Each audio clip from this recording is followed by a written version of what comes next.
way back on April 20th of 2019. Garcia takes up. Fastball called for a strike. Garcia hitting .268, 8 home runs, 27 RBIs. He was 1 of 3 last night with a pair of walks. Recorded the final out of the game with tying run on. As he takes inside here to even things up. Left-on right matchup goes 1-1. Hearn spent all of last year with Texas at the major league level. Tossed both out of the bullpen and the rotation. 6-6 record, .466, the earned run average. As Garcia hits one well to straightaway center. Couple of steps back for Duran, now heads in.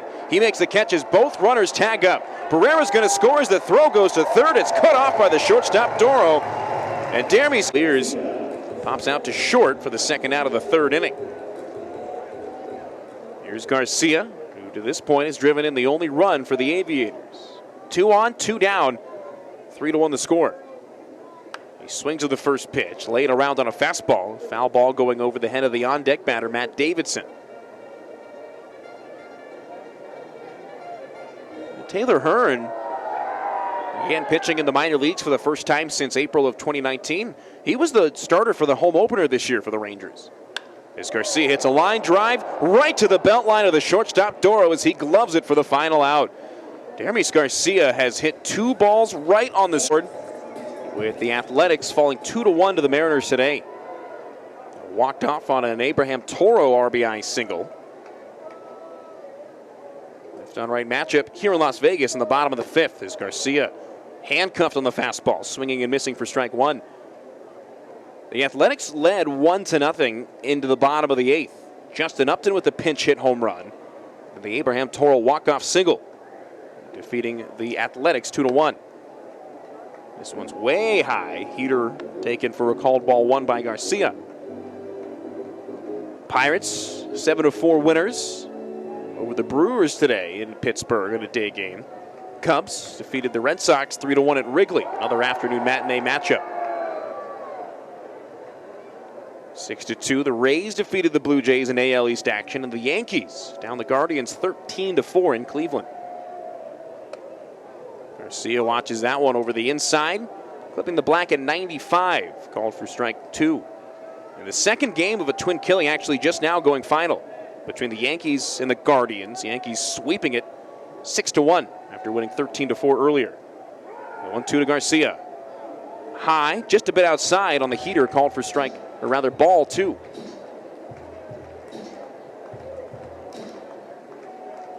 Twins walking off for the second straight day. Jose Miranda with the game-winning single to down the Orioles 4-3. White Sox 5-3 winners over the Giants in San Francisco. A battle of cellar dwellers in the NL East. The Marlins 5-3 winners over the Nationals in the nation's capital. And the Astros 9-1 winners over the Angels. Garcia lines one over the head of the shortstop, Doro into left field.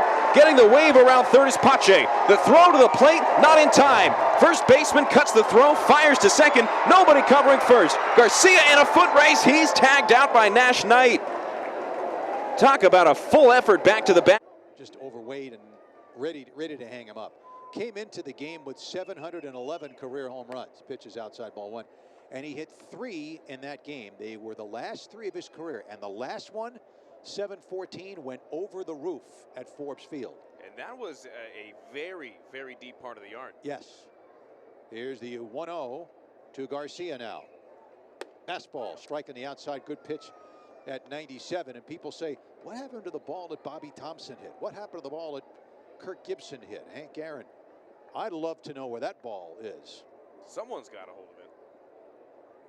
Probably some kid who was wandering around there and said, hey, look at this. 1-1. That was not an area where baseballs typically ended up at that field. No. Not at all. 1-1 on Dermis Garcia. Down and away 2-0. Yeah, Forbes was known pretty much as a pitcher's park. In fact, Forbes was used by the Pirates from 1909. It was the first concrete and steel stadium used in the big leagues until 1970, and there was never a no-hitter thrown at Forbes, interestingly enough. Here's the 2-1, and there's a little dribbler back to the mound. Lorenzo's on it, runs toward first, underhands it to Chatham, and that's the inning. 1-run, 1-hit on the Space Cowboys, top of the fourth inning, and Damaris Garcia, right-handed batter, slightly open stance, singled his first time up. Takes a big cut, foul tip into the mid of Lee. It is strike one. No balls and one strike. Whitley appearing in his third game this season. Second out of the bullpen, that's a strike. 97 on the radar gun, right at the knees. Been very impressed with Whitley so far. Kicking the 0-2. Fly ball left field, drifting back. Sandel will watch this one go over his head up against the wall. And Garcia is going to glide into second with a leadoff double. Looked like Sandel. The catcher for Las Vegas, good defensive catcher in his own right, and obviously has a pretty good bat to go with it. Set and the first offer, and Garcia can't check his swing as he goes around on an inside fastball. That's at 95 for a strike. I think that Huff also has a good bat. He does. For the Round Rock Express. And that is part of what he was coming up with. Was he was known for his titanic home runs that he hit when he was in the Texas League. Check swing, foul ball back to the net. It's 0-2.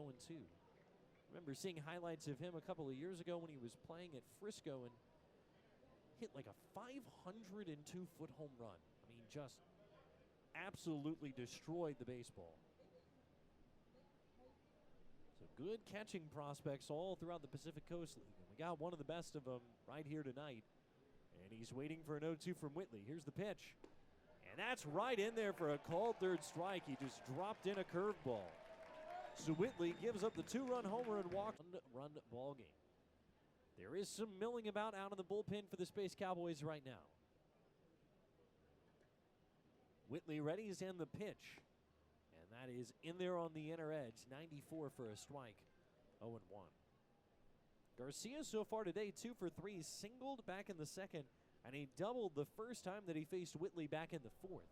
Whitley then struck him out looking on a curveball to end the fifth. 0-1 offer. And a curveball. That looked like it was going to hit him and then nearly caught the inside corner.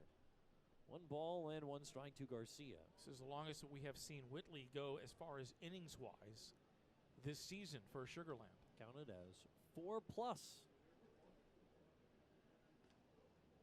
Hold down the 1-1. And a fastball's right in there for a strike at 95. Stands to come back out for the fifth.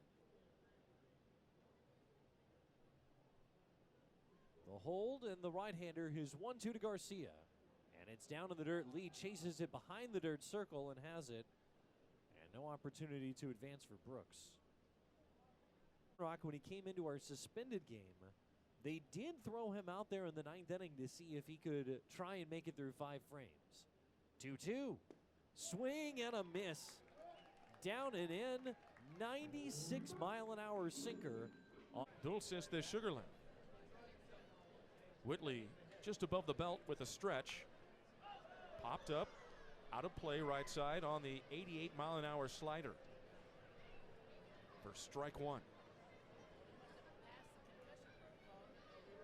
No balls and 1 strike.